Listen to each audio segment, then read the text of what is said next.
Once again from the Theodore Jason studio.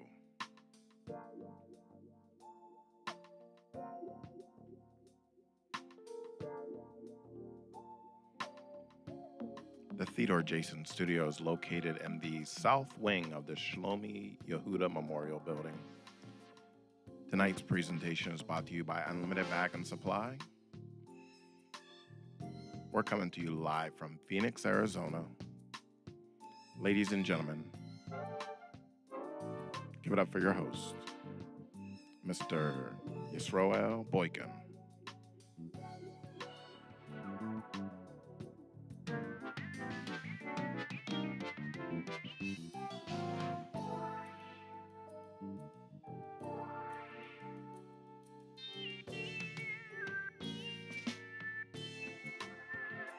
What's up, y'all? How we doing? The sun is going to be coming up soon here in Phoenix, Arizona. Lord have mercy. We're just excited to be here with you. We're in the month of ELUL. The King is in the field. I hope you're excited. We're excited. We've got plenty of blessings and positive energy and vibes to bring to you. Grateful to be here with you again in the studio. We have a specific way that we run things around here, and we always open up with a special blessing for the kids. Some of the kids have already began school, and some of them are going to be beginning school this week. And for the ones who haven't even quite began, you should be blessed with health. You should be blessed with continued safety. And you should be blessed with the ability to see Mamish Go'ula, which is the redemption. We know that the children are going to be able to see it. So we bless you every week that you should be able to see it. And at this point, you're free to leave the room. Everybody up in here, say L'chaim. I already said L'chaim. I want to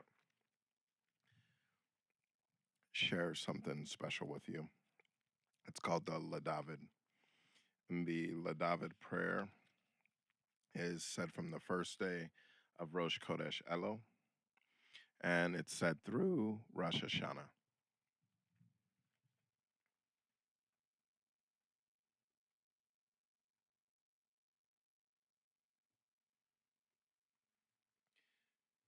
If you'd like to join me, it's Psalms number 27. Here we go. It says, by David, the Lord is my light and my salvation. Whom shall I fear? The Lord is the strength of my life. Whom shall I dread?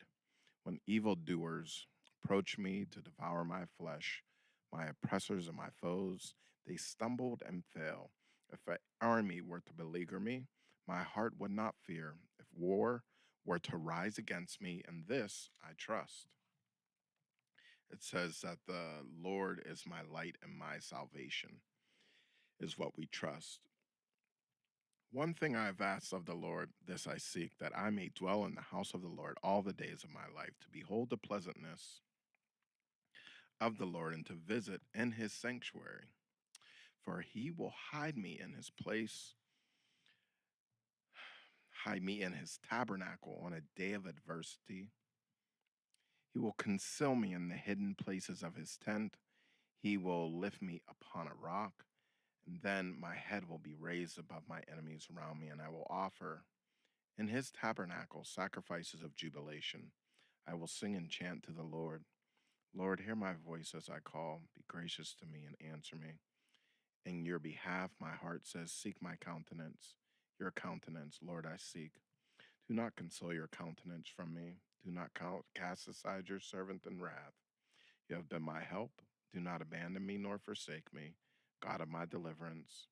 Though my father and mother have forsaken me, the Lord has taken me in. Lord, teach me your way and lead me in the path of righteousness because of my watchful enemies. Do not give me over to the will of my oppressors, for they have risen against me, false witnesses, and they speak evil.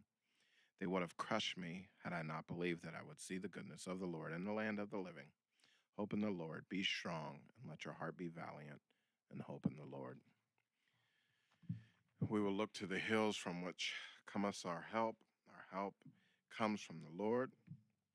And let us begin. We've been opening up with the portions of light. Once again, this week is Parshas Ki Tavo. We Everything is so special. We're talking about the month of Elul, and we thank Kihas for the wonderful publications. Even though we're in Kitavo, we're going to open up right now and continue to Farbrengen and continue to learn together and broadcast the learning. It's talking about the month of Elul. Please say Lachaim.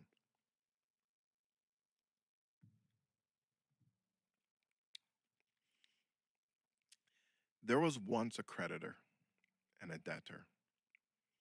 I already want to Farbrengen right there. Some of us know our place in the.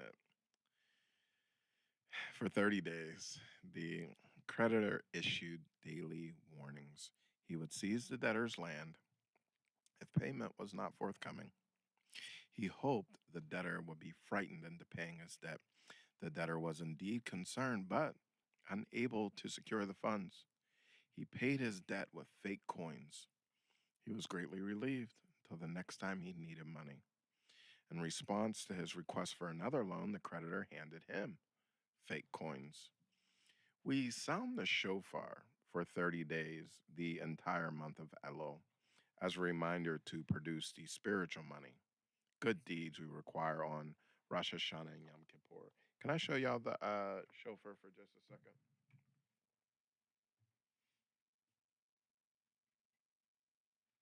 We got one right here. We don't blow it at night, but this is the shofar. Depends on how long we learn. In a few minutes, it'll be day. We'll be able to learn. We thank you for joining and thank you for subscribing. If you're on the East Coast, look, we want you to subscribe. Please feel free to turn off the notifications, okay? So you don't get a text at 3 o'clock in the morning. And sometimes you're going to get two because I'm trying to figure out all the technicalities. And we're thankful to God to just be able to connect with you guys and for this airtime. And thank you for your continued support. And thank you for making us who we are. Now, because you're the reason for this broadcast, I feel particularly moved to do it. But the reason why we do this is the spreading of the Hasidus, and Hasidus is you. So if we fail to procure these properly minted coins and instead declare as Egyptians did before Joseph, it says here, Ki tam hakesef el Adonai, which is in the book of Genesis, the 47th chapter, 18th verse. The money, this kesef, to my master has been finished, implying that we experience no kosef, which is a yearning for our master, lacking motivation for mitzvot. Then we have only our blemished coins to offer God on Yom Kippur. Conversely, if we heed the shofar's call, this whining sound that comes out of there, this transformative, just bleeding sound that comes out of the shofar, we will fulfill the deeper significance of the injunction. You shall bind up the money in your hand, and you shall go to the place that the Lord your God will choose. And this is according to Deuteronomy in the 14th chapter, 25th verse. And in return, we can secure blessings of great abundance. As the verse continues, you shall turn that money into whatever your soul desires: cattle, sheep, new wine, or old wine, whatever your soul desires, according to verse 26 there in the 14th chapter. So the focus, as we're in here in this month of Elul, where we have this analogy of the king being in the field, is that God gave us the month of Elul to secure genuine currency for the upcoming Rosh Hashanah and Yom Kippur. And these things translate into actual material blessing for us. That's why it can be ever so scary. We're going to continue to say L'chaim. Let's continue to Farbrengen.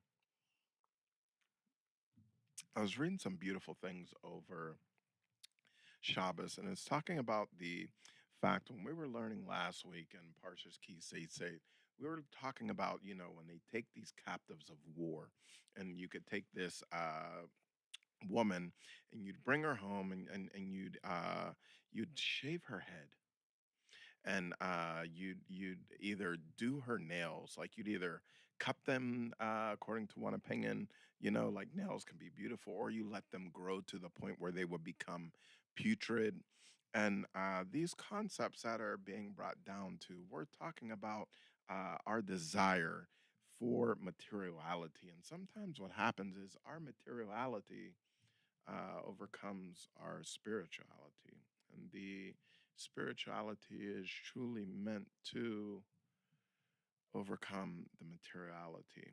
And we're trying to refine ourselves in this time because God is about to bless us with a materiality, but we have to make sure that we are able to receive it. So, with that in mind, here, let us just Farbrengen for just a few more minutes. We did make Kiddush Lavana, which is the sanctification of the new moon, as we are here now in this month of Elul. And let's take a little look at the. Thank you, God. Let's go on right into the Sikos and English. Um, this week, Kisavo. Okay. This is Lakute Sikos, Volume 2, page 390, and this is adapted from a letter that was composed on the 6th of Elul in the year of 1955, and a Sikha that was delivered on the 20th of Menachem Av in the year 5711 in the Hebrew calendar, which was 1951 in the calendar, as most of us are maybe more familiar. And it's talking about the Sikha to follow. It's going to combine two different talks delivered by the Lubavitcher Rebbe. And the first focuses on the mitzvah of Bechorim, and this is the first fruits that were brought as offerings in the Beis Hamikdash. And the Rebbe highlights two different lessons gleaned from this mitzvah. And A, bringing the first fruits as an offering was an act of thanksgiving. It was an expression of gratitude to God for his blessings. And now bringing this offering involved a certain challenge. And the grain and the fruits that a farmer would bring only grew after he plowed, seeded, and invested extensive work in producing the crops. Now, after all these efforts, the farmer would not take the first and most choice of the produce for himself, but would give it to the Kohanim, the priests. Was that easy for the farmer? After all the work and effort invested in producing the crops, why were the first and the nicest to be given away rather than enjoyed by the person who toiled to produce them? The Rebbe answers this question by highlighting why the first fruits were offered, because everything that we produce, even what seemingly comes through our own efforts, is in fact being given to us by God. And it is not that we are taking something of our own and offering it as a sacrifice. Rather, we are returning to God some of what is fundamentally His, and having done so, we are granted permission to enjoy the remainder of what He has given us. B, the first fruits were not burned on the altar of the Beis Hamikdash in the Holy Temple as a direct offering to God, but were given to the priests, the Kohanim, who would partake of them. And this is one of the fundamental lessons of the teachings of Hasidus, that one must serve God not only through spiritual activities, prayer or study, but that everything we do can also be an act of avodah, this divine service. And the purpose of our existence is to transform this material world into a dwelling for God, and that is achieved by involving Him in all that we do, including those activities that appear mundane or worldly. So the second talk presented in this sikha highlights the importance of being grateful to God for everything He gives us, even those things that are not apparently good. And the Rebbe quotes two of our sages' sayings regarding the concept, Rabbi Akiva's maxim and Baraka's Gemara 60b. Everything the merciful one does is for the good. And Nachum Ish Gamzu's Adage and Ta'anis 21 and Sanhedrin 108b, both in the Gemara. This too is for the good, Gamzu Latova. Uh, However, the Rebbe does not merely leave these sayings as axioms of faith, but he explains them, okay? Illustrating the differences between them. And in doing so, right now, we, with the Lubavitcher Rebbe, are going to underscore the extent that God's kindness shapes every aspect of our existence. Tonight, if you will, continuing along in the broadcast, we'll be entering into a special sikha in the month of Elo called Learning to be Thankful for Everything, page 357 in the Sefer.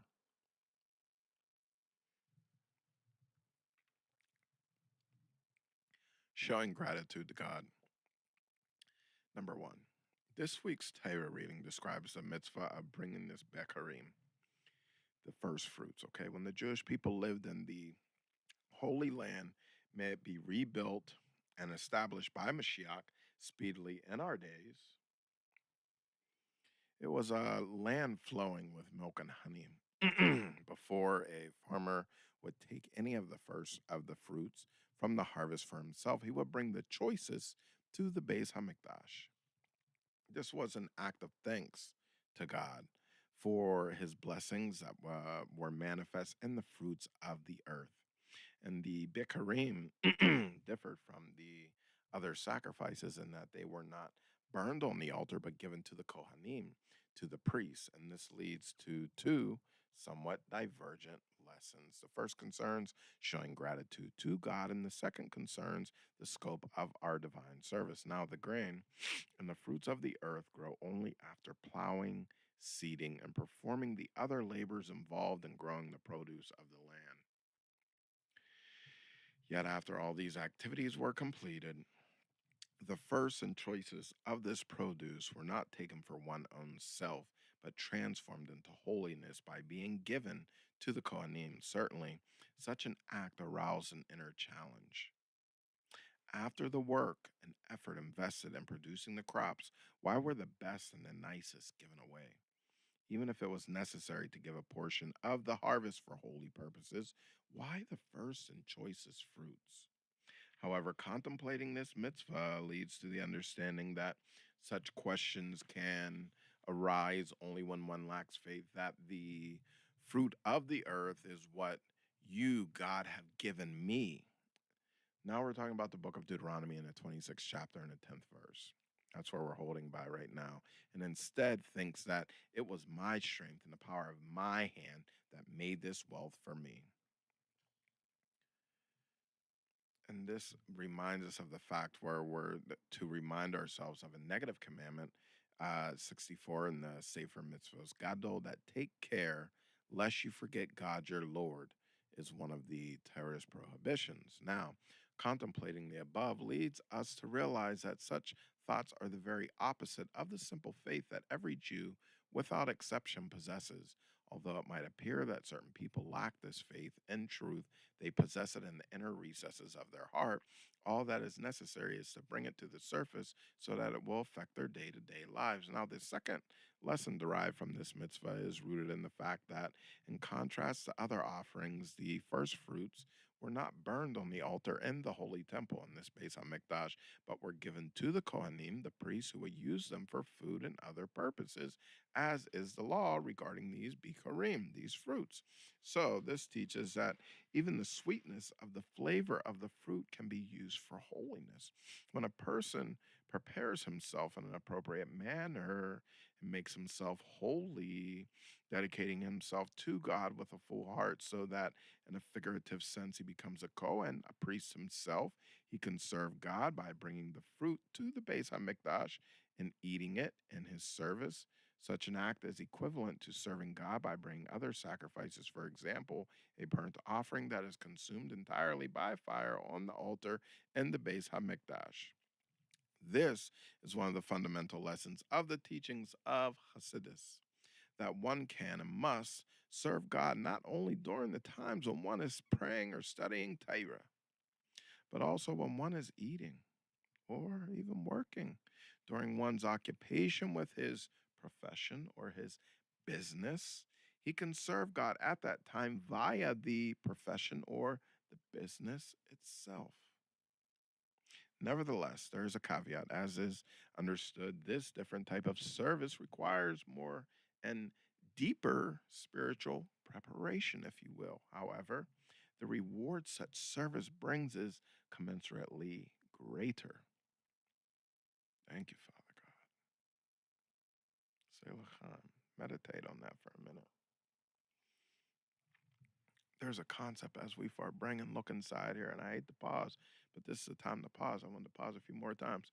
You know, when you got a meal that you just sit down to, you eat, is different from the meal that you had put your whole heart into.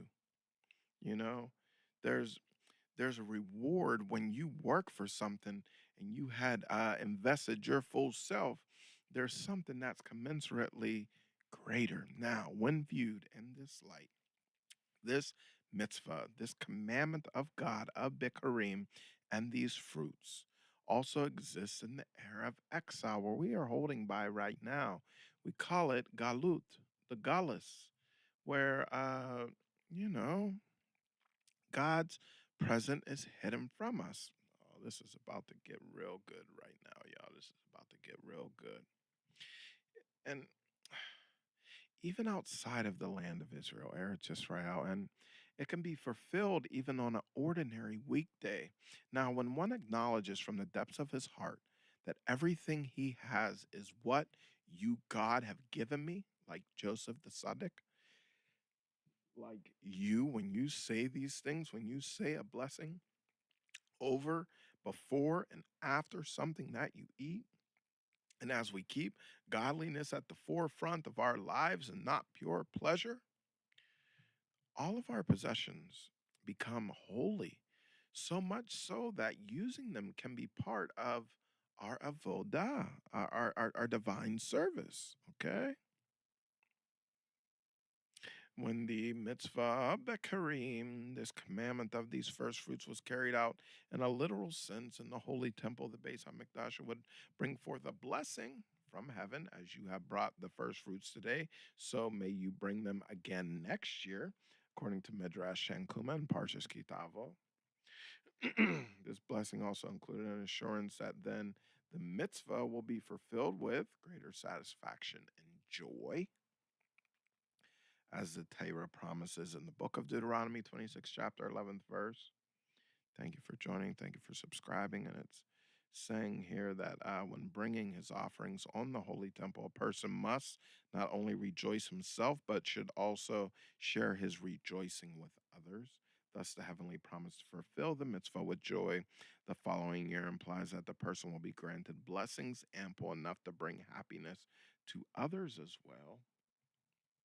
And you know you want to be granted to give blessings to others. It's kind of like tricky because you want to have for others. That's how God gives to us. But then when we get so quick, you know, I'd be like, I don't know, real quick, I might want to keep that for myself.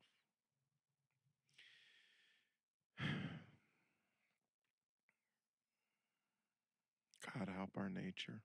We continuing to far bring along. We learned that in this month of Elul, this special time before God is judging us and making a reckoning for us and transforming and declaring our material sustenance through our spirituality as we grasp Him and have Him close in these moments. And He's trying to help us to clear up these things. It's a concept that we learned last week and the week before, the concept of that uh, a father likes a clean heart. Okay. Our Father in heaven wants a clean heart. Now, for the Most High God, He sits down on the we have this analogy that we learn that a father, okay, when you're your daddy, okay, and you have your Kendallok, your children, and then you sit and play an imaginary game with them. So then, you know, you're completely invested in this game. You get on the floor, you're like in the game, and it's not really real, but you're like, ha ha ha ha, and your whole being is invested in it. But when mommy calls, or if business calls, then the father, the tati, the abba, the man of God, he gets up off the floor and he forgets all these things that are not realistic, and he gets back to who he is. And the concept is we were talking about a father loves a clean heart, but we're talking about that the fact that a king, okay, likes a clean garment. And that's why we wear a clean garment, because the king is in the field and we're grateful to have a garment. And we were talking about how a king is typically not accessible and how you need to have this smooth story to make it into the king's quarters and pass all this background. But right now, the king is in the field and accessible to us and connecting us and his end with us. And we're talking about when for God to become the king of the world, which we are proclaiming him on Rosh Hashanah and preparing ourselves in this month to do, to bring materiality into our lives so that God will bring a new creation into being. We're saying that God needs to sit down to become the king of the world. But unlike the Tati, where if he stands up, he has to divest himself. God is able to be in both places at one time. And we thank God for the wonderful teachings of Chassidus and the Lubavitcher Rebbeim, and that we can share these things with you. And these well springs of Chassidus are spilling and coming into our world, and all the wonderful work that you're doing, and all the wonderful godliness that's being revealed in your life, that we all walk upright into an era where God is not so concealed to us and shows us the greater reward that we're talking about in this service that is commensurately greater. Um,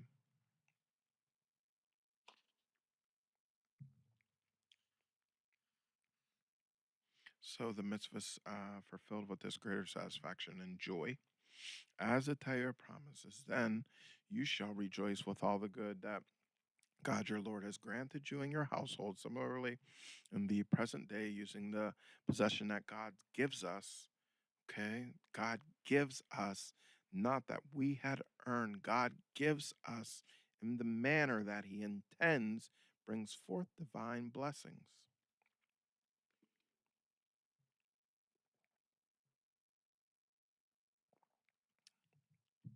We are able to carry out the spiritual counterpart of bringing the first fruits in the following year as well, to an even greater extent, since we must always ascend in holy matters. This according to Gemara's Monachos 99a, and to do so with greater satisfaction and joy.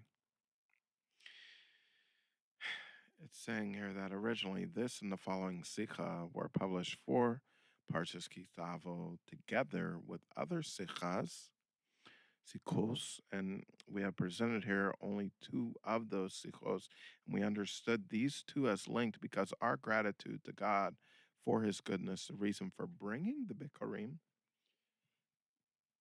should not be limited to those instances when His goodness is obvious. Mm. Instead, as this coming sikha emphasizes, God's goodness is manifest in all matters, even in those in which the goodness is not initially apparent. Seeing God's hand, page 360, which is a lot of chai, a lot of life. May we all be granted to tzedakah, tefillah, and something else, a verse decree. Okay. Seeing God's hand, number two. Um,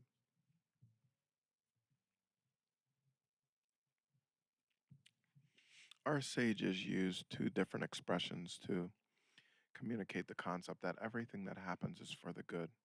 A, everything the merciful one does is ultimately for the good.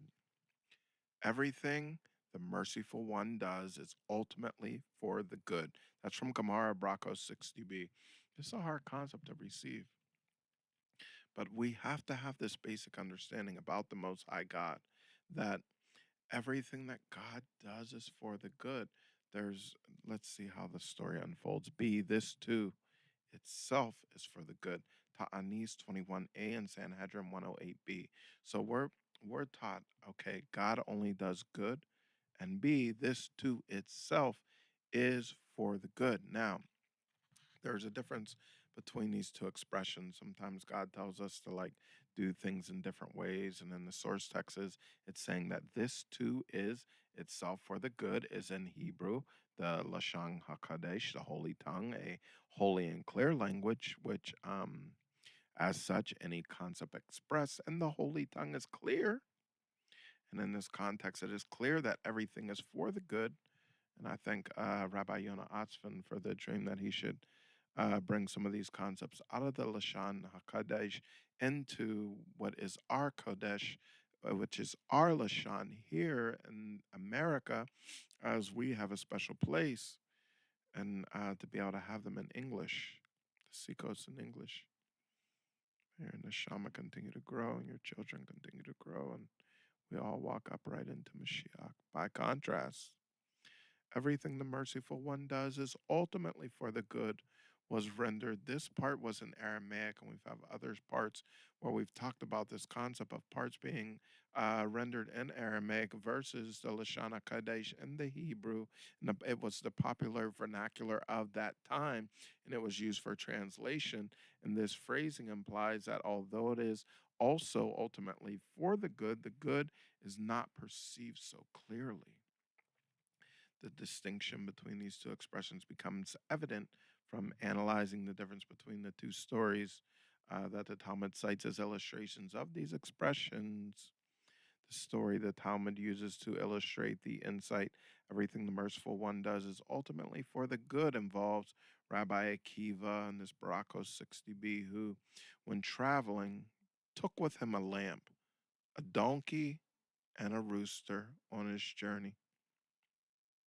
Today, people take other things when they travel, such as a checkbook, a toothbrush, etc. Mamish, all of you have traveled this week. Stop playing me. Then it was different. When one traveled, he would take a lamp so that he could study Torah even when it was dark, a donkey to carry his physical things so that he would not be burdened by them, and a rooster to wake him at midnight so he could pray and study. I'm just going to say L'chaim and not jump up and down and scream, because this is the things that we need to get back to in our life. We need our lamp. We need our donkey. We need our rooster, L'chaim.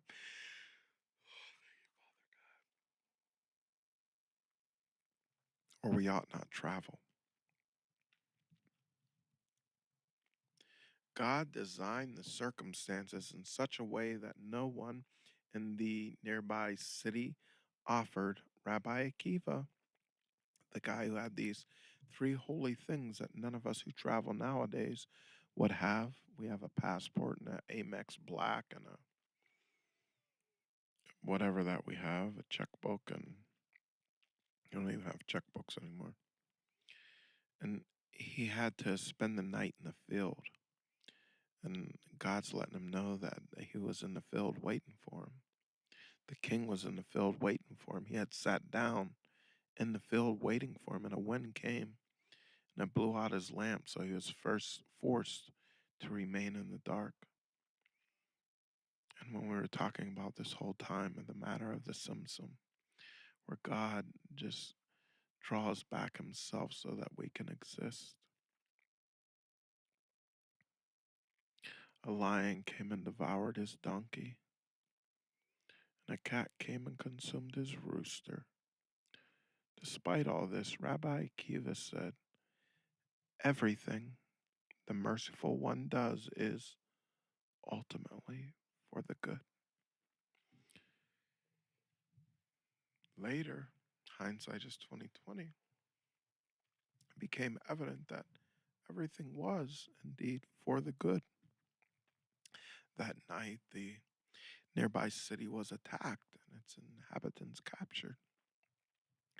Had he spent the night there, he would have been seized with the others. Had his lamp been burning in the field, the attackers would have seen him. Since it is natural for donkeys to bray and roosters to crow, had they remained alive, these sounds would have been heard. Rabbi Akiva's presence would have been detected, and he too would have suffered the fate of others. Thus, the entire chain of events, though they appeared undesirable at the time, led to him being saved. Partnering with God to create reality. The example the Talmud uses to illustrate the insight, this too is itself for the good. This Gamzulatova is a story involving the sage Nachum Ish Gamzu. He was so named because the Hebrew for this too is for the good is Gamzulatova. He would repeat this expression regarding every event, so much so that it became characteristic of his personality, and he came to be called Ish Gamzu. Once he was charged by his fellow Jews to go on a mission to Rome and was given a chest of precious stones and pearls as a present for the Caesar. At night, the owner of the inn where he was staying stole the gems and filled the chest with simple earth. Mamish dirt, actual dirt. When Nachem Ish Gamzu discovered this, he said, "This too is for the good." Father God, help us to be able to say this too is for the good.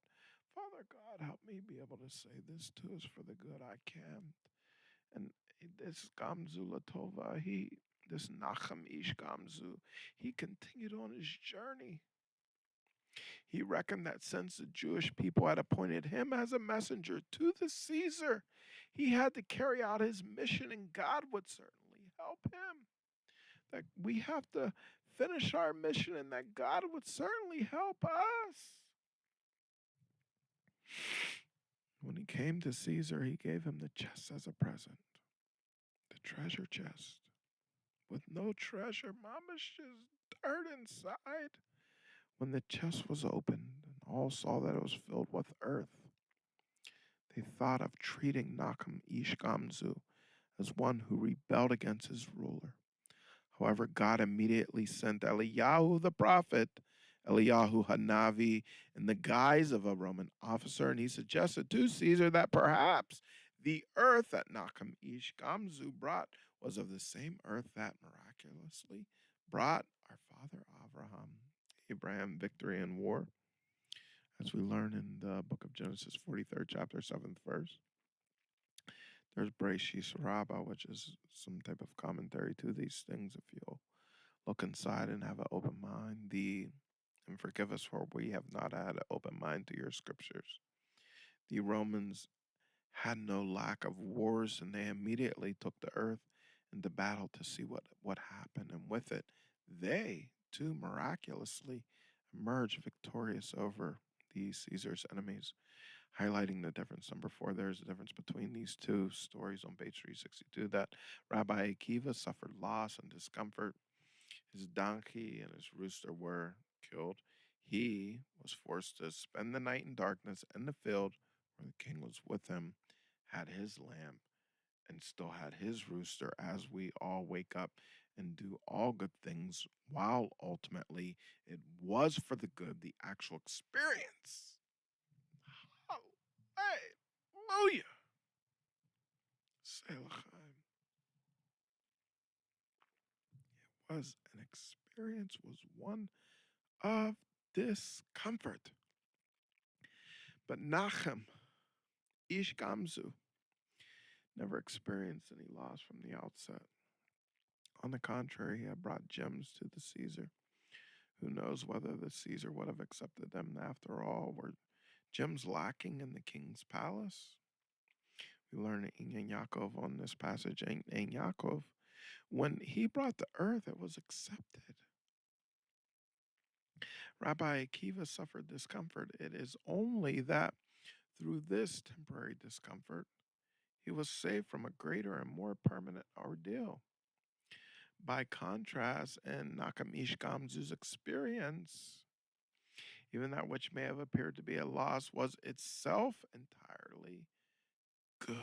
G-O-O-D, good.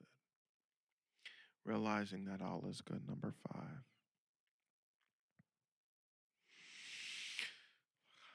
God. It's awful.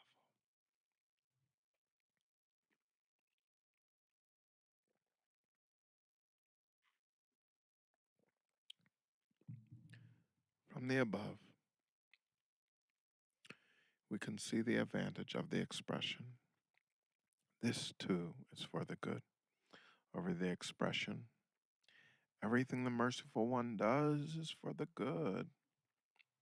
Thank you, Father God.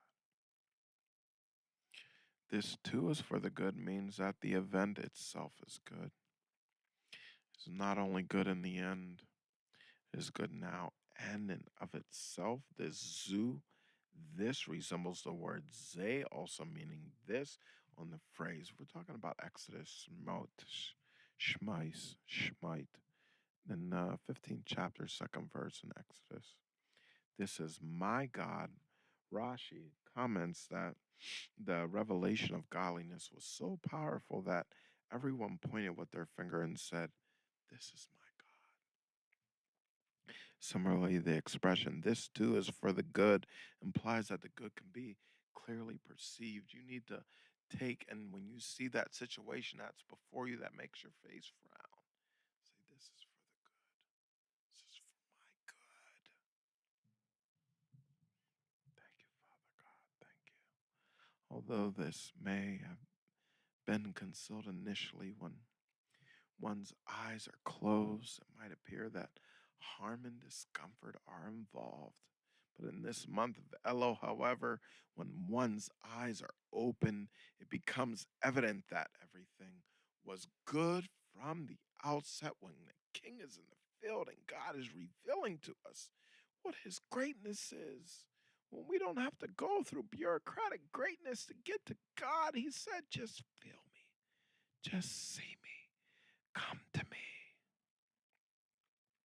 Nakamish Gamzu was Rabbi Akiva's mentor, according to Gemara Chagiga 12a, implying that Rabbi Akiva lived one generation after Nachum Ish Gamzu. Over the passage of that generation, the darkness of exile became even stronger. Even may you be feeling it stronger right now, because with every generation, the darkness of exile increases. And how many more generations since Rabbi Akiva and Nachum Ish Gamzu, the greater that we feel, therefore, and Rabbi Akiva's generation, it was impossible to clearly see that the negative itself was good. And the fact that we see it even now is amazing. Even when we know the truth and accept straightforwardly that everything is itself good and the realities of the world, the good is not always revealed as we ask God to reveal to us. God, please reveal godliness to us. Reveal thyself to us, even mamish right now. Rabbi Akiva's time, all that was possible to be revealed was that everything the merciful one does is ultimately for the good. Nakamish Gamzu and his generation lived a generation closer to the era of the Beis HaMikdash. And that's where we are a little bit further away, or even perhaps in that era, they had even seen this or knew someone who had heard or even seen this or seen it or heard it. And at that earlier time, it was possible for it to be revealed, even in the world, that this too is for the good. Presently, we are approaching the era of the ultimate redemption, the time when those who love him will resemble the sun when it shines with its might, according to Shaftim, which is in this, if I'm correct, book of Deuteronomy, I think, and also Tanya chapter 26, where the Alter Rebbe quotes our sages' statements in Shabbos 88b that this phrase refers to those who rejoice in adversity, which is not easy, realizing that the hardships they experience are expressions of divine good too lofty to be revealed within this material world of the present era. Then the Holy One, blessed be he, will remove the sun from its sheath. Gemara Nedari may be with regard to the ultimate future at that time. The good and blessings embedded within what once appeared as hardship will be revealed, and it will be possible to see in an overt manner that everything is for the good when the sun of godly light will be removed from its sheath. All will say, the book of Psalms, 84th chapter, 12 verse, and Tangashara Yikavaya Muna, chapter 4, and Yeshayahu, the book of Isaiah, 25th chapter, 9th verse, interpreted by Gemara Tanis 31a, is referring to the rejoicing of the Jewish people motivated by the overt revelation of godliness that will be manifest at that time. This is the God for whom we've hoped.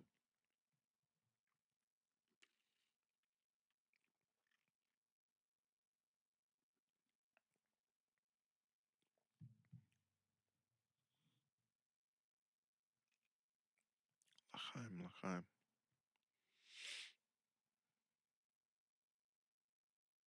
How you feeling out here?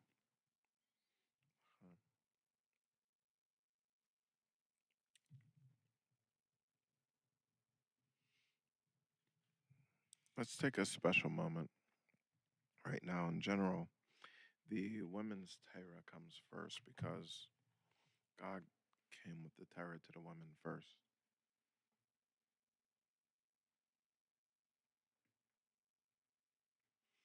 But let's take a few minutes and Shabbos Light, a special presentation that we're offering in this time coming up, our new syllabus. And we thank you, Hannah Weisberg, and the Shabbos Delights, and taking a look in Kitavo, okay? To get on the level of women for a man, you have to say L'chaim. When I originally incorporated the fact that we want to add this part to our weekly Seder, ideally it will be my wife who will bring it, and with God's help, she'll still tell you and you'll be able to listen better. But in the meantime, Parshas Kitavo, special women's study in the middle of this month of Elul, as the king is in the field, as we continue to learn and succeed and grow and in wisdom and health, wisdom parnasa, every good thing, a women's study. It's not what, but how you give. It says here that it's your birthday, your young children let you sleep in. Stealthily you sneak downstairs, prepare a card, hand drawn with clashing colors of crayon. They find a crumpled piece of gift wrap for a beaded necklace that they crafted.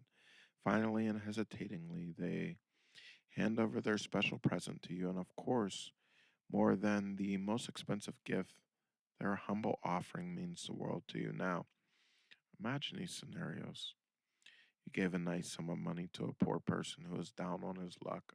I did it. You sat chatting with a homebound elderly neighbor to brighten his day. Maybe in life I did it. You brought over a home cooked meal to a close friend who is bedridden.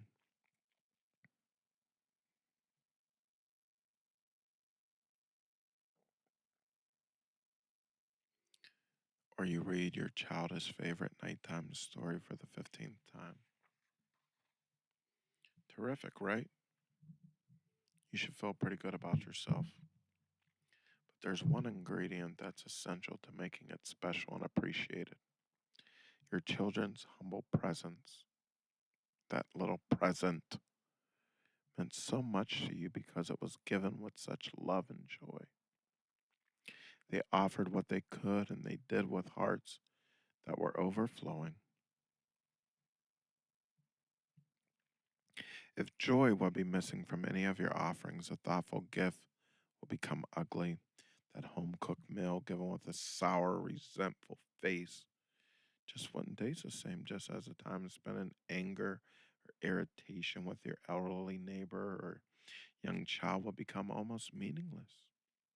The recipient might benefit somewhat from what you gave, but the act would be missing its soul. At the end of the Torah portion of Kitavo, we learn why God sent us into exile. Because you did not serve God with happiness and with gladness of heart and abundance of everything. Therefore, you shall serve your enemies, according to the book of Deuteronomy and the book of Devarim, 28th chapter, verses 47 and 48. Different explanations are given as to what this passage means. Rossi suggests that we didn't serve God when he gave us an abundance of goodness, so we will serve our enemies in poverty. But the words seem to imply that we were serving God, just not with happiness. Maimonides explains, even though you serve God, you did not serve him with joy. That is the source of all afflictions. Why such extreme punishment for simply lacking joy? God didn't create us as perfect beings. We do not always do only good and we can't escape from messing up. But if we serve God with joy, showing him that we are happy and grateful to do his commandments, and our joy inspires God to look at our shortcomings, according to Lakotei Taira Tashriya 20c, like any parent. God doesn't expect the most glamorous and expensive offerings from us, as he did in previous generations. As our matriarchs and patriarchs were able to bring huge miracles before him, but God appreciates our humble deeds, such as when I held back from that juicy gossip, or when I smiled when I felt like screaming. God understands how much effort even the smallest act of self sacrifice or self restraint requires of us, as long as we do so with joy. L'chaim, l'chaim, l'chaim. May the words of my mouth and the meditation of my heart be acceptable before you, God, my strength and my redeemer.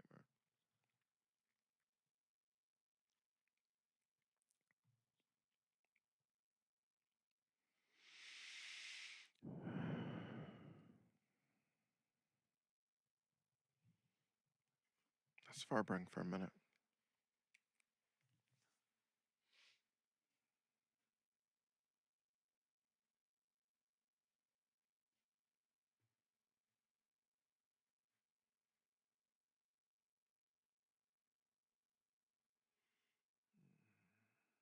Thank you, Father God.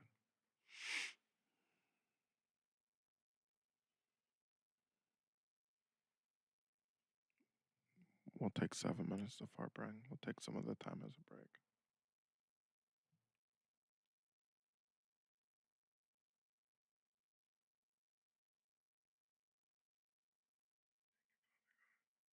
All right. We're on here. I ain't distorted. Everything's good. Bless the Lord, O my soul. That's within me. Bless his holy name. Bless the Lord, O my soul, and all that is within me. Bless his holy name. You better check out my new record. I got some tracks for y'all. We're going to record them right after when the sun comes out. Probably not,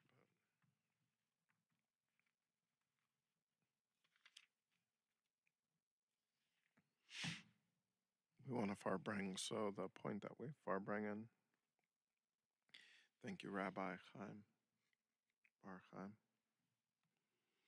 And it's saying that the vintage Hasidim of the Alter Rebbe would offer three interpretations of the word Yechidus, which is when you would go into the Rebbe. Would take preparation and all kinds of good things. Let's take a look at this Yechidus. It's in the very beginning of the book.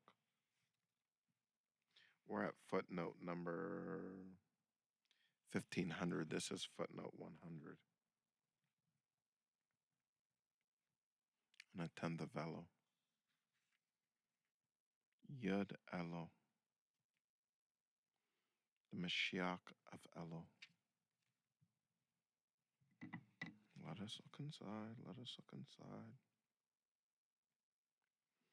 It's a private interview on our deeper level, an encounter of souls, as we were discovering multiple months ago on the 10th of Teves, at which a chassid, he turns to his Rebbe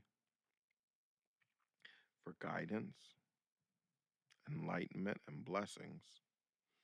And then, okay, it goes back to the 10th of Elul. It refers back to this point and to that point.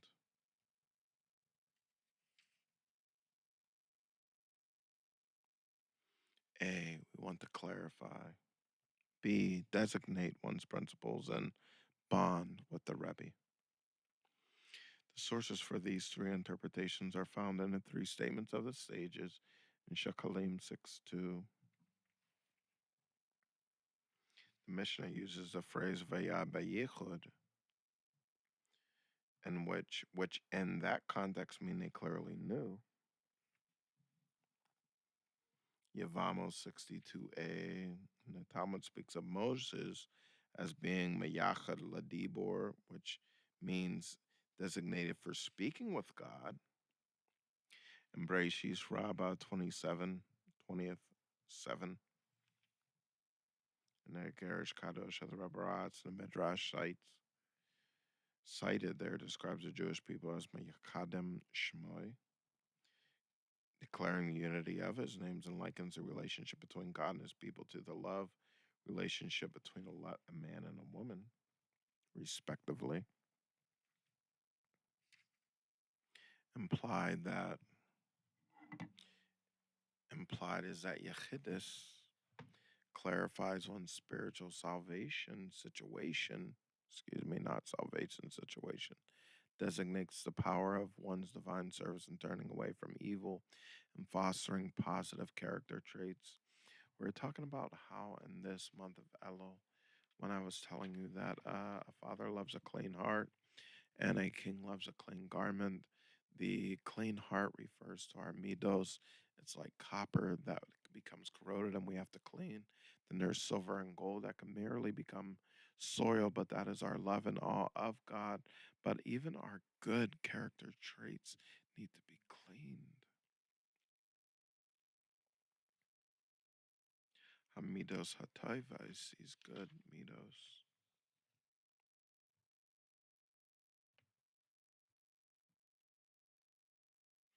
Implied is that Yechidus clarifies one's spiritual situation, designates the power of one's divine service in turning away from evil and fostering positive character traits, and bonds a chassid to his Rebbe in perfect union, enabling him to devote himself and all his personal desires to the Rebbe.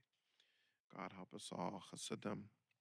Relate the word Yechidus to the name of the innermost of the divine soul's five levels of Yechidah happening on Yud of Elul and the 10th letter of Yud, and that letter being found at smallest point, and the point that the protrusion of it exists in every other letter of the Hebrew alphabet, intimating that a yechidus is an intimate spiritual encounter between the yechidah of the chassid with the yechidah of his rebbe.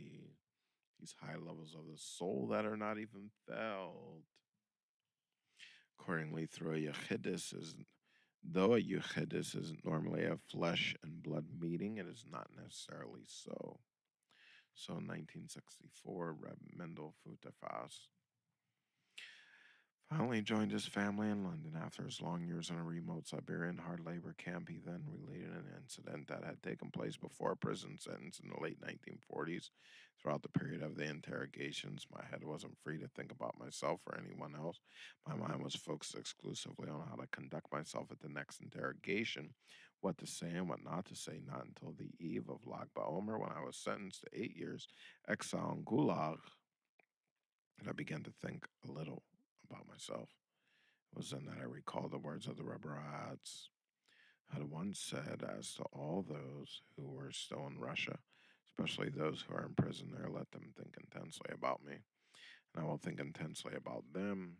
And that's what I did. As soon as I found myself in my cell, I stood in the corner with my eyes closed, and in my mind's eye, I now stood facing the Rebberatz at Yechidus, this time with his Rebbe, or at least was now writing him a letter telling him about my present predicament. Not only until many years later, I finally left Russia for England, did I discover that on that very same day, the eve of Lockbaumer, the Rebel Rats had sent a telegram to my family in their refugee camp in Austria. Addressed to my name, your telegram was received. When the rebels' telegram first arrived, my family assumed that I had managed to fool my way to some place outside of Russia. From there, he had sent a telegram to the rebel Rats, to which he now replied, but then they heard that I was in exile in Siberia. The telegram now became utterly inexplicable. Only when I arrived in London in 5728, regular year of 1964, did we all realize that it was the response of the Rebbe Ra'ats to the Yechidus in my cell. Reb Mendel by A.D. Fagelson, Hebrew, Kahot, Kafar, Chabad, 5757, 1997, page 44. When a chassid seeks out his Rebbe, the Rebbe will seek him out in return. May the Rebbe seek us all out. May we all seek out our Rebbe. We've still got quite a time to learn. We've still got so much to do.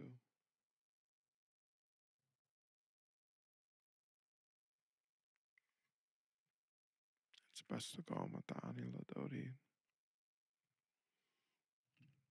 We'll be back here in a short break in a minute. May the words of my mouth, the meditation of my heart be acceptable for you, God, my strength and my Redeemer. Let's take a short break. Please say L'chaim. Please let God have his way in your life. Please understand that it's not your life, it's a life that God has given us. L'chaim.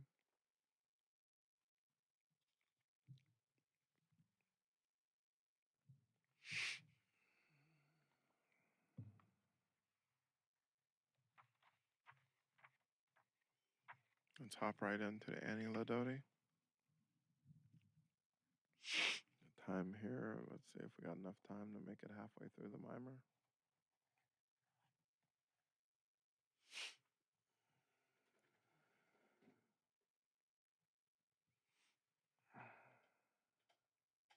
Oh boy.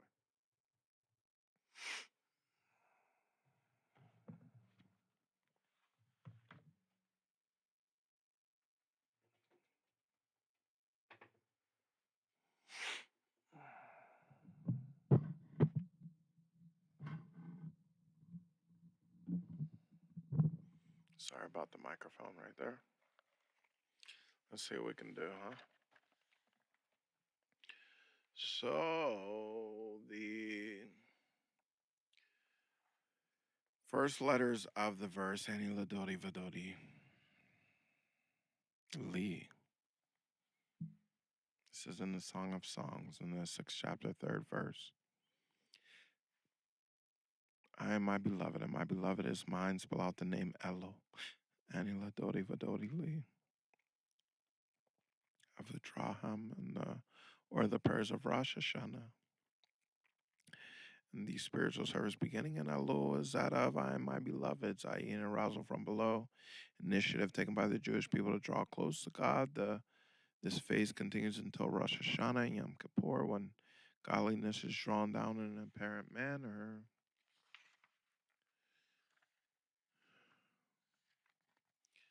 This godly response is twofold, as alluded to in the verse. Shir HaShirim, the Song of Songs, 2nd chapter, 6 verses. Left hand is under my head. His right hand embraces me. The period from Rosh Hashanah to Yom Kippur reflects his left hand. The aspect of fear which results from the awe-inspiring revelation of God's sovereignty at this time. This creates a setting where it's possible for the right hand to embrace me, i.e., for there to be an expression of divine love during this period. Therefore, we refer to God in the prayers as the King.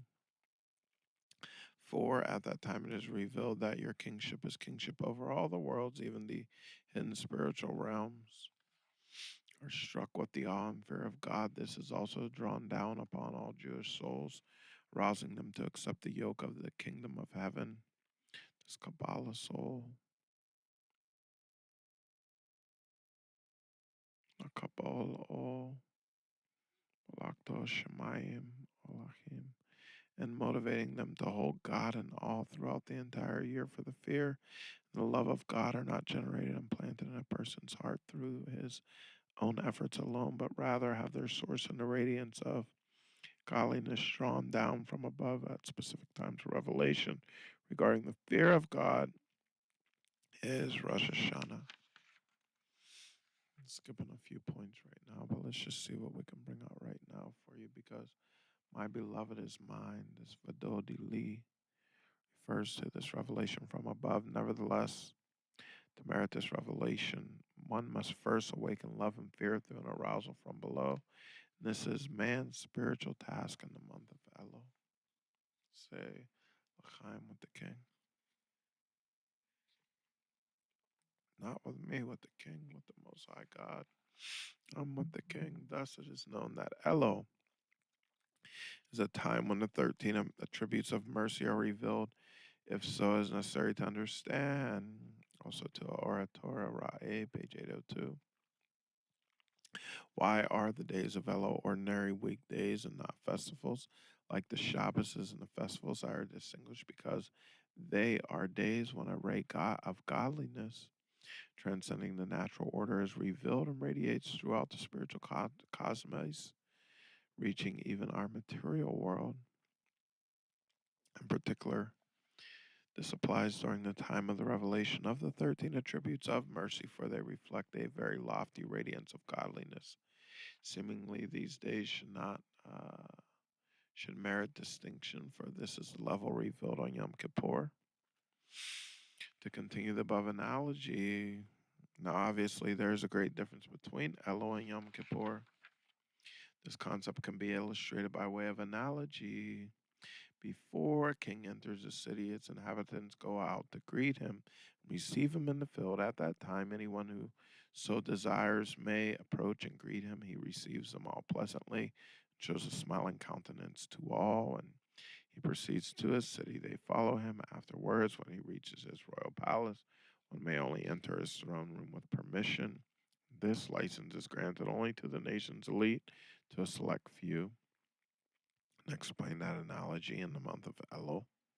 We establish a relationship with God within the context of our mundane realities. We go out to receive the light of his countenance in the field, so to speak. As is written, God will cause his countenance to shine upon you. This refers to the emanation of the 13 attributes of mercy in a manner that allows them to be received face to face, i.e., the revelation of his inner will illuminates the source of the Jewish souls. This results from turning the essence of our inner will toward him, attaching ourselves to him with our hearts and souls. Indeed, from the very depths of our heart, with self sacrifice explained in other texts. Dissemination is drawn down from the attribute of Kel, which is the first of the 13 attributes of mercy. It is a source for the others and includes them all. As implied by the verse, Kel, in the book of Psalms 118:27, Havaya, and he shines light to us.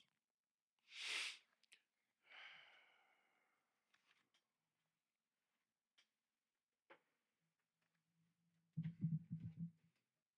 you hadn't said too much, L'chaim, you have the ability, please stand up as God speaks to you. As the king is in the field, we're not allowed to sit and rest as the king is among us, and blessing us and showing us granted just godliness.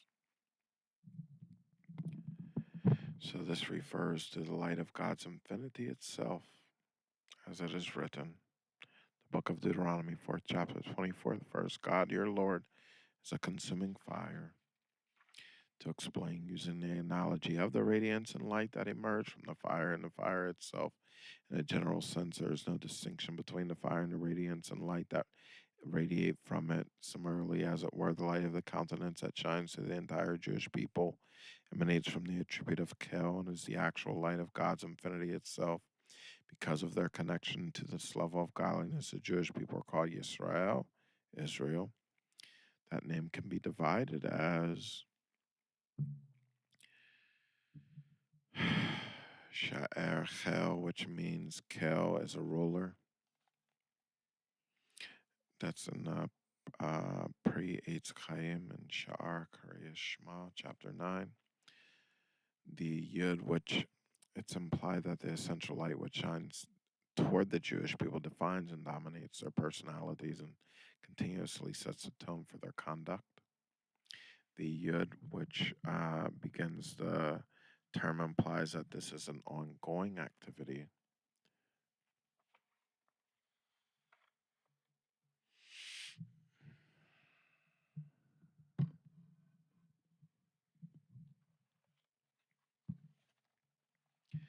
We find the Yud serving this purpose in the verse in Job, first chapter, fifth verse.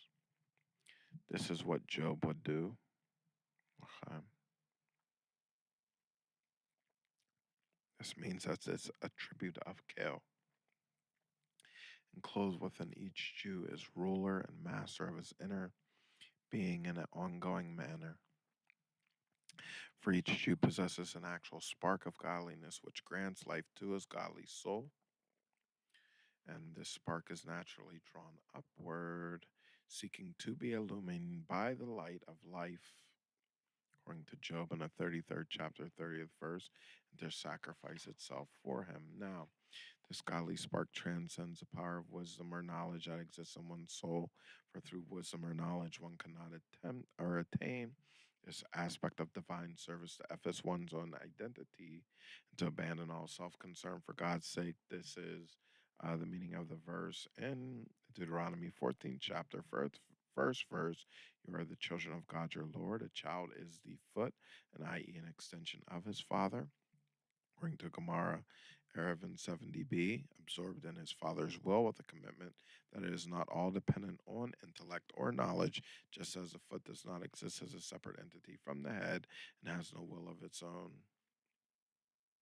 This is the meaning of our sage's counsel in the Perkei Avos, second and fourth. Negate your will before his will. In order for God's inner will to shine upon a person, he must negate all his personal desires to the point that he has no other desires at all. And in summary, Kitzer Mamish and ELUL, I am my beloved, an arousal from below on Rosh Hashanah and Yom Kippur. My beloved is mine. Godliness is drawn down below. His left hand is under my head. First, all the 13 attributes of mercy in Elul. If so, why are the days of Elul not marked as festivals? It is like a king come out to meet him in the field, shines his countenance upon us, revealing the 13 attributes of mercy. This term shines points to the verse Kel is Adonai, and he shines light to us and awakens the godly potential in every one of us. In Israel, Yisrael is separated into Yasher Kel, direct from God, whose letters can be arranged to form the words of Kel. Yasher Kel is a ruler, i.e., the potential of Kel enclosed within every Jew. Each Jew is a ruler and a master of his inner being, and this motivates every Jew to dedicate himself to God without restraints to the point of self sacrifice. Number two, the previous section focused on the analogy of the kingdom in the field in order to gain a deeper appreciation of that analogy. Okay, we must reflect on the parallels to the concept of an inhabited city, a field, and a desert that exists within man. A desert is unsown land, and this refers to our deeds, words, and thoughts which are not directed to God, and not only the blemishes of thought, speech, or action, but even permitted matters that are not necessary for the service of God and are thus wasteful. For it is not the manner of a king to involve himself in mundane affairs. This is what is meant by where no man has dwelt. In this instance, man refers to the image like the appearance of man upon the image of the throne, and it does not dwell. There's great illumination to this, but let us take what we can get. Rather, they shall make me a sanctuary, and I will dwell within them. It's just from the book of Exodus, as we've been talking about. And the proper advice, and you shall seek God your Lord from there to explain on the verse. And God saw the light, and it was good. In Genesis, our sages comment, he saw that it would be good to conceal the light. An aspect of light, which is the illumination of his inner will, exists within each and every Jew. However, It is by nature very well concealed and is necessary to reveal this treasury of fear of God which exists in each of us. There are those in whom this potential to love God is like a lost object or an exile, as it were. Concerning this, the Torah tells us, "You shall seek," i.e., that it is necessary to search for this potential within ourselves. Only searches for a lost object and not for something that's readily accessible. In this instance, the search is for something that is lost within his own self, as if in exile, Nagalut, i.e., the spark of godliness described above. This is what's meant by the phrase, and you shall seek God your Lord, i.e., every person's search for the spark of God your Lord, which is drawn down from the dimension of hell that rests within each person, giving life to his individual godly soul. And the verse states, and you shall seek. From there, the search must begin. From there is only possible to search for and find a lost object in the place where it was lost. Similarly, it is only possible to grasp the light of God's countenance, to direct one's love to Him, and to manifest fear of Him by searching first in the place where it was lost. And in this spirit, it is written in the book of Lamentations, 3rd chapter, 40th verse, let us search our paths. We must review our undesirable deeds, words, and thoughts from their earliest beginning. This will arouse feelings of contrite bitterness in one's heart as implied by the verse in the book of Isaiah, 45th chapter, 7th verse, and he will return to God, and he will have mercy upon him, i.e., the individual shall arouse his own feelings of mercy for the spark of God that is in exile within him. Tanya chapter 30, Tanya chapter 45. In that context, we can understand the phrase in Isaiah 29th chapter, 22nd verse, and also the explanation, Lakute Tyra E. Moore, page 35c. To Yaakov, who redeemed Abraham. Yaakov represents the attribute of mercy, which has the potential to redeem the attribute of love exemplified by Abraham, our patriarch from exile. Now, Abraham is called our patriarch, literally father, like a father.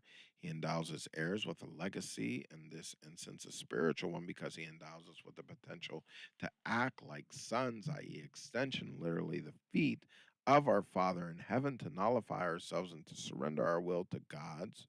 When, however, a person reveals his deeds and his feelings of compassion are still not aroused, and he does not feel contrite bitterness despite contemplating how the spark of godliness has fallen into exile within his soul, you should think about the following analogy by nature. When a person enters his body, even stubbing his toenail on a stone, he consciously feels pain, and is aggrieved. When does this apply? As long as the affected limb is still attached to his body and not severed. If, however, the limb is severed, the brain no longer feels pain because the limb has been cut off from its source. We, the Jewish people, are similarly connected and attached to God. We should therefore feel the pain and damage that we cause by drawing the spark of godliness within us into exile. For stated above, not only do a person's undesirable behaviors cause he himself to descend, but they bring the godly spark within him into exile as well. Even if a Jew sins, he remains a Jew, according to Gemara Sanhedrin 44a, and still possesses the godly spark, does not depart from him. It is merely exiled. Furthermore, he still remains a quality of Yisrael. Kel is a ruler, as explained above, and a ruler, even when he is subjugated on a different plane from a common person, is obviously that he is a ruler, and with one movement, he can transform his status from one extreme to another and return to his previous status. If, however, a person no longer feels the pain and blemish in his soul, this is a sign that he has caused such extensive damage that his soul has been separated entirely, cut off from its source. He should therefore arouse even greater compassion upon his soul due to the very fact that he does not feel that he is in need of it in another source. Usarf Temlachem and other places. This concept is explained based on the words in our prayers and the blessing of Yatzar in the daily liturgy. With your great mercy, have mercy upon us. Therefore, it is explained that we appeal to God's mercy because our limited intellect does not appreciate just how much we truly need His compassion. The attribute of mercy. The attribute of Yaakov extends from one end to the other. Exodus 26, chapter 28th verse. The mimer entitled Kanisha Yarine Kino 5678. And if even reflecting on the above is not sufficient to arouse the attribute of mercy, the proper advice is found in the phrase, a shepherd among the roses. Interpreted by the Zohar to mean just as fire changes a rose to change color from red to white. Similarly, the prophet promises in Isaiah, first chapter, 18th verse, also Song of Songs, sixth chapter, third verse, in the mimer entitled Ani Ladodi in the year 5735. If your sins are as crimson, they will become white as snow. Sin is identified with the color red, as all thought, speech, and deed that are concerned with worldly matters and not intended for a divine purpose, for they are the thoughts and schemes of the evil inclination. These can be transformed and become white as snow through the quality of fire. Fire from above and fire from below. Not every person merits the fire which descends from above, and the fire from below through self affliction and fast as reduces one's fat and blood, which have their source in the Clepus Nogai. Through this, God will cause his countenance to shine, revealing the radiant countenance spoken of above. And the Kitzer is that an inhabited city exists within man. A desert is unsown land, a place where no man has dwelt, which is the direct opposite of the holy temple, of which it is said, would God truly dwell on earth? And the proper advice, and you shall seek from there. And God saw the light, and it was good as to hide this Hashem Kel, and he shines light to us direct from God, Kel, as it were, for some, however, it is lost, as intimated by our sage's statement in Gemara Chagiga 4a. Who is a fool? One who loses what? Ma, he is given. This reflects those lost in the land of Ashur, and the book of Psalms 119, 176. I strayed like a sheep, like a lost sheep, and it is necessary to search in the place where the loss took place to repent, i.e., a person should examine his deeds following the advice of the verse, and you shall seek God your Lord from there, and he will return to God and will have mercy upon him. Of a desert, your speech is attractive. This midbar, same as Debor, which in speech through Teshuva, the concept that a desert is a place where no man dwelt, can be seen in a positive light, referring to a rung above the level of man. The great and awesome desert, a person uh, does not feel contrite bitterness and mercy for his soul after reviewing his deeds. He should realize that his lack of sensitivity, because his soul has become so blemished, has become separated and cut off from its source, and the awareness of the separation should even arouse even greater feelings of mercy, and this generates hope. A shepherd among the roses, which we've talked about in the rose, these 13 petals alluding to the 13 attributes of mercy. An additional allusion suggested by roses is if your sins are as crimson, they will become white as snow. And now a rose changes color from red to white through fire. This will cause God to shine his countenance upon the Jewish people.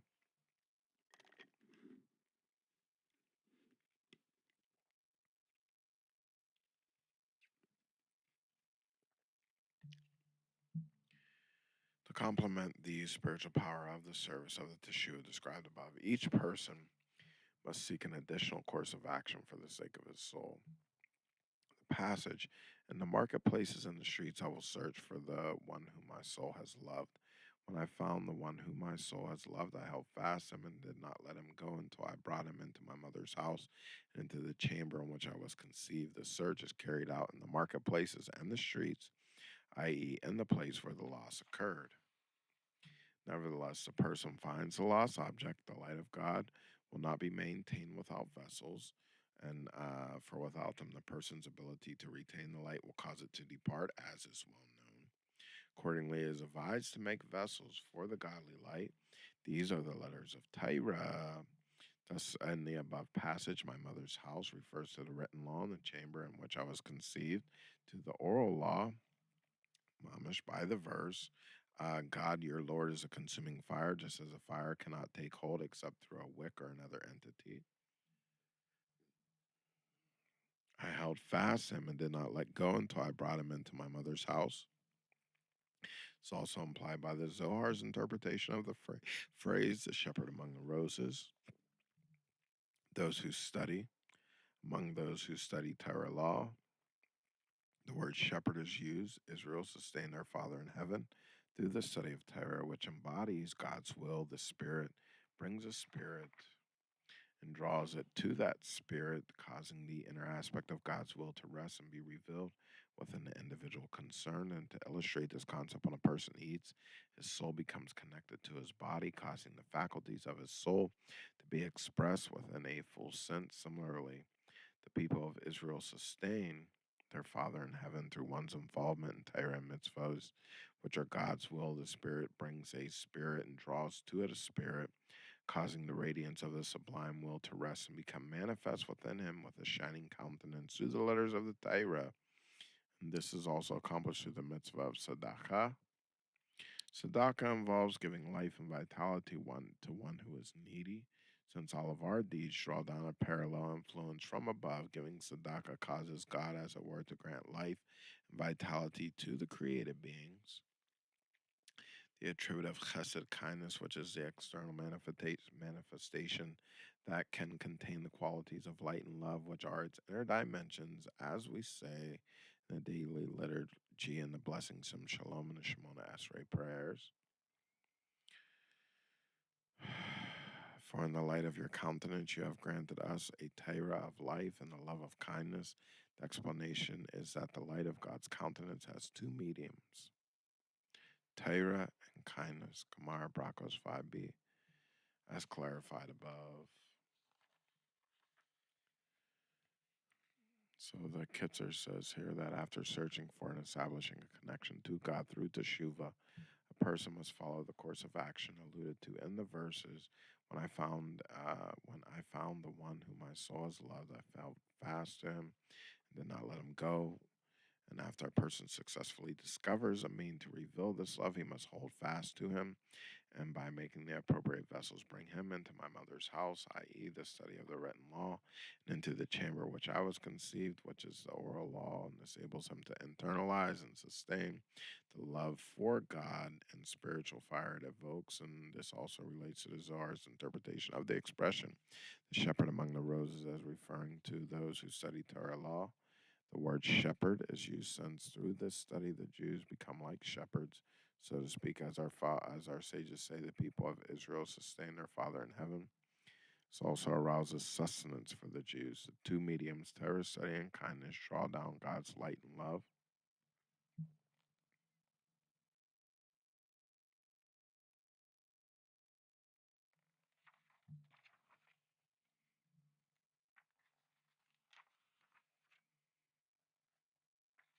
Some Aksedic goes in to add additional multiple notes.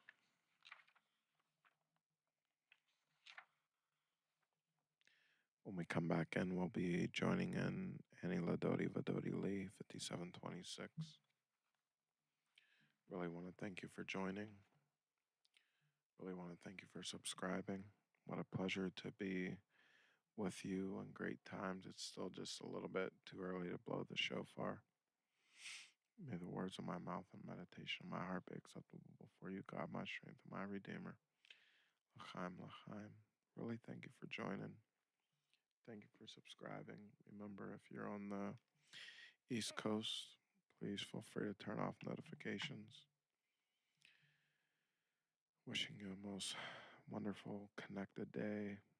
Additionally, in the month of Elul, this additional time, and wishing you a very sweet new year in every appropriate termed word in that time. May the words of my mouth and the meditation of my heart be acceptable before you, God, my strength and my Redeemer. L'chaim, l'chaim.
Have you been blessed by tonight's presentation?